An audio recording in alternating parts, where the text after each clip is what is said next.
आज 500 रेलवे स्टेशनों का इस कार्य का सौंदर्यकरण के काम की शुरुआत माननीय प्रधानमंत्री जी करने जा रहे हैं। उसमें मेरठ है। आदरणीय राहुल गांधी जी ने शायद अपने ताबूत में, कांग्रेस के ताबूत में एक कील और ठोक दी है। यह भविष्य बताएगा कि वहां पर यह गठबंधन में प्रेम होगा या कुछ और होगा, लेकिन पुराना इतिहास देखते हुए प्रेम की संभावना नहीं। लोकसभा चुनाव नजदीक है और सारी पार्टियां अपना दमखम आजमा रही है। कहीं गठबंधन बन रहे हैं तो कहीं गठबंधन टूट रहे हैं। हमारे साथ भाजपा से राष्ट्रीय उपाध्यक्ष डॉक्टर लक्ष्मीकांत वाजपेयी हैं, राज्यसभा सांसद भी हैं। मेरठ के लिए बहुत कुछ नया होने वाला है। सबसे पहले उस पर चर्चा करेंगे, फिर राजनीति की चर्चा। डॉक्टर साहब, किस तरीके से मेरठ में नई चीजें आने वाली हैं? क्या क्या मांगे आपने करी हैं? अभी रेल मंत्रालय से भी आपने कुछ चीजें ली हैं। क्या क्या चीजें, पहले तो वो जानेंगे। मैं सबसे पहले तो आप माननीय प्रधानमंत्री श्री नरेंद्र मोदी जी के प्रति व्यक्तिगत आभार व्यक्त करना चाहता हूं। सारे देश में जिस प्रकार वो आधारभूत ढांचे के विकास करने में, जन सुविधाओं को संजोने में प्रयासरत हैं, मेरठ को भी उसका भाग मिला है। चाहे आरआरटीएस मिली हो, चाहे एक्सप्रेस हाईवे मिला हो, ये उन्हीं की देन है। अब मेरठ को रेलवे स्टेशन, देश में 1309 रेलवे स्टेशनों का सुधार करने की सरकार की योजना है। सौभाग्य है हमारा कि मेरठ में सिटी रेलवे स्टेशन भी उसका भाग है। आज 500 रेलवे स्टेशनों का इस कार्य का सौंदर्यकरण के काम की शुरुआत माननीय प्रधानमंत्री जी करने जा रहे हैं। उसमें मेरठ है। 473 करोड़ रुपए से वो काम होने वाला है और इस काम में एयरपोर्ट सरमाएगा मेरठ सिटी रेलवे स्टेशन के सामने। आने और जाने के रास्ते अलग होंगे। बहुत बड़ा सोलर पैनल लगेगा। मेरठ सिटी रेलवे स्टेशन से शहर में घुसे बिना मेरठ के बारे में जानकारी मिलेगी। 1857 की क्रांति थीम, धरा के थीम पर इस स्टेशन का निर्माण होगा और 10 मिनट जो मेरठ पे स्टेशन पर देगा, उसे मेरठ सिटी क्या है उसकी जानकारी मिल जाएगी। और कुछ नया होने वाला है। अयोध्या की तरफ रेल जा रही है। 2 ट्रेनों के संबंध में मेरा लिखा पढ़ी चल रही है। विषय तो मूल है मेरठ से बनारस ट्रेन, वो वाया लखनऊ इलाहाबाद दें, वो वाया इलाहाबाद दें, वो वाया लखनऊ बनारस दें और मेरठ से वाया अयोध्या दें। 2 ट्रेन की मैंने मांग की है और मुझे भरोसा है कि आदरणीय रेल मंत्री जी इस आचार संहिता लगने से पहले किसी एक आध ट्रेन का कमिटमेंट जरूर आएगा। राजनीति की बात कर लेते हैं। एक गठबंधन है समाजवादी पार्टी और राहुल गांधी का। आपको क्या लगता है किस तरीके से ये गठबंधन चलने वाला है आगे?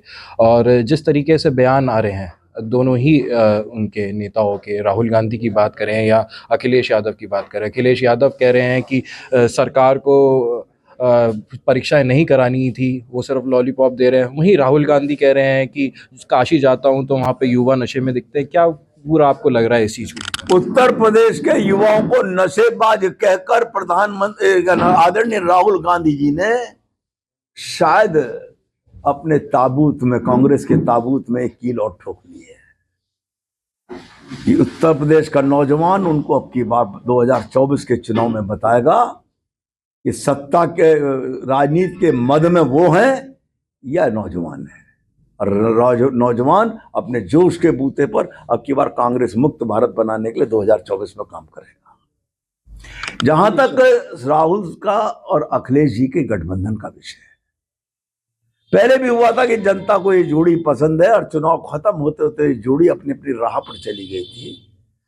अभी भी आज होगा कल होगा होते हुए ऊहापोह की स्थिति से निकलकर शहर भी चुना आगरा। जो आगरा कथित तौर पर प्रेम की धरती, आगरा पागल खाने के नाम से भी जाना जाता है। यह भविष्य बताएगा कि वहां पर यह गठबंधन में प्रेम होगा या कुछ और होगा, लेकिन पुराना इतिहास देखते हुए प्रेम की संभावना नहीं है। कुछ और से क्या समझे?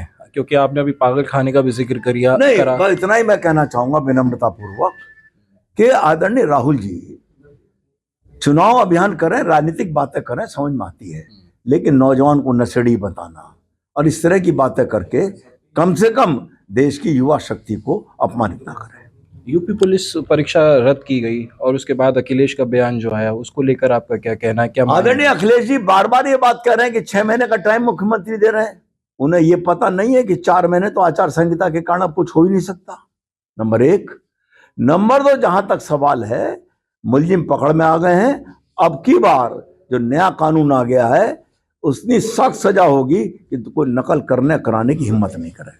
ये गठबंधन आपको क्या लगता है कि यूपी में कितनी पैठ बना पाएगा? 80 सीटें हैं लोकसभा की, कितनी दमखम से ये लड़ पाएगा? भारतीय जनता इनका एक पक्ष आरएलडी भी था, आरएलडी इनको छोड़ के जा चुका है, बीएसपी ने कह दिया है कि मैं अकेले चुनाव लड़ूंगे, तो फिर किसको लेकर? भारतीय जनता पार्टी के प्रदेश नेतृत्व ने घोषणा की है कि हम अब की बार 80 में से 80 सीटें जीतेंगे, तो कार्यकर्ता भी पूरी ताकत लगाकर 80 में से 80 सीट जिताने के लिए काम करेगा, जनता का आशीर्वाद प्राप्त करेगा और अब की बार फिर मोदी सरकार और तीसरी बार मोदी सरकार को करेगा। एनडीए के साथ आरएलडी का गठबंधन हो चुका है, लेकिन इसकी अब तक घोषणा औपचारिक तौर पे नहीं हुई है। क्या सीटें रहने वाली हैं, क्या कुछ है, इसको लेकर क्या? ये सब काम राष्ट्रीय नेतृत्व का है, इसमें हम लोगों का कार्यकर्ता के नाते कोई लेने देना नहीं। हमारा काम तो इतना, जो एनडीए के जितने पार्टनर होंगे सबके लिए मिलजुल कर काम करेंगे।